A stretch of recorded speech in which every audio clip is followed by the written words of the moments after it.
তুমি এখন গান গাইতে পারবে না, তুমি এখন রাস্তাতে হাঁটতে পারবে না, তুমি এখন তোমার মানে প্রাকৃতিক ক্রিয়াকর্ম করতে পারবে না, কারণ তুমি স্বৈরাচারের দোষর ছিল। এটা হয় না।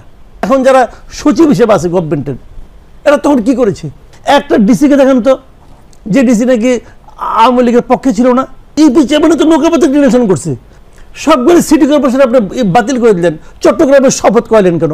ভাই যখন যেটা করবেন চোখে একই মাপেন, এক ধরে এক চোখে ডিম বেচবেন, আরেক চোখে তেল বেচবেন, এটা হয় না। স্বৈরাচারকে নানাভাবে মানে শারীরিকভাবে হোক মানসিকভাবে হোক অনেকে সাপোর্ট করেছে, কিন্তু এটা অস্বীকার করার কোনো উপায় নাই। আবার আওয়ামী লীগের অনেকে সাপোর্ট করে নাই, এটাও আমি জানি।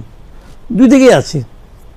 এখন যিনি করেছেন, যদি উনি করে থাকেন তাহলে তার আপনি বিচার করেন, কিন্তু আপনি বলবেন যে তুমি এখন গান গাইতে পারবে না, তুমি এখন রাস্তাতে হাঁটতে পারবে না, তুমি এখন তোমার মানে প্রাকৃতিক ক্রিয়াকর্ম করতে পারবে না, কারণ তুমি স্বৈরাচারের দোষর ছিল। এটা হয় না, এটা আপনি বলতেই পারেন না। উনি কেন করেছেন না করেছেন সেটা আপনি বিচারের আওতায় নিয়ে আসেন। উনি বিচারককে যে বলবেন আমি কী কারণে করেছি না করেছি, বিচারক শুনে রায় দিবেন, তোমার ফাঁসি, তোমার 3 বার ফাঁসি, তোমার জেল, তোমার অমুক তমুক বলবেন। একটা সিস্টেম ভাই, আমরা তো একটা সভ্য সমাজে বাস করি। এখন আপনি তাকে কিছুই করতে দেবেন না, কিও করতে দেবেন না, এটা হয় না। আপনি এভাবে বিচারটা নিজের হাতে তুলে দিতে পারেন না। আপনি প্রতিবাদ করতে পারেন, আপনি বলতে পারেন যে ওনার ঠিক না, উনি লোকটা ভালো না, উনি এই অপকর্ম করেছে। আপনি যেটা বলেছেন এটা আপনি আপনার মতো করে দেখেছেন বলে বলেছেন। আপনার দেখাটার মতো ঝামেলা থাকতে পারে, কিন্তু কে প্রমাণ করবে কে কি করেছে, কে কি করেছে এবং কে কেন কি করেছে, এটা কিন্তু ইম্পর্টেন্ট বিষয় আমাদের। এই আমি একটা সহজ কথা বলি, এই যে এখন যারা সচিব হিসেবে আছে গভর্নমেন্টের, এরা তখন কি করেছে? আপনি একটা সচিবকে দেখাতে পারবেন হাসিনার যে নাকি ফিজিক্যালি, মেন্টালি, ইমোশনালি, ইন্টেলেকচুয়ালি এইকে সমর্থন করছে, এই গণঅভ্যুত্থানকে।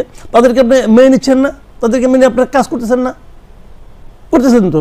একটা ডিসিকে দেখেন তো, যে ডিসি নাকি আওয়ামী লীগের পক্ষে ছিল না, একটা ডিসির আপনি চাকরি করছেন, খাইছেন। এটা পারবেন আপনারা? পারছেন না। আমি কতগুলো সিম্পল জিনিস বলি, দেখেন। আপনি করলেন কি, সবগুলি সিটি কর্পোরেশনকে বাতিল করে দিলেন। সিটি কর্পোরেশনে মেয়র গেল, সিটি কর্পোরেশনে কমিশনার গেল। কমিশনার কি politically elected? No, politically elected হল ইউপি চেয়ারম্যানরা, নৌকামাকে ইলেকশন করছে। কমিশনারের সবাই কিন্তু পদধারী, দলের বিভিন্ন পদে তারা রয়েছে। আছে ওখানে বহুত লোক আছে, বহুত লোক আছে। আমাদের ময়মনসিংহে আছে, কম অল্প সংখ্যক। ময়মনসিংহে আমি তোমাকে 20 জন লোককে চিনি যা নাকি আওয়ামী লীগ করে না।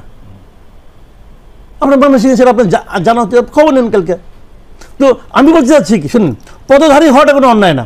বিষয়টা হলো কি যে ওরা তো নৌকা প্রতীক নির্বাচন করে নাই, কিন্তু ইউপি চেয়ারম্যানে তো নৌকা প্রতীক নির্বাচন করছে। তো ওটাকে সরানটাকে, ওটাকে সরান। পারেন নাই তো রে ভাই।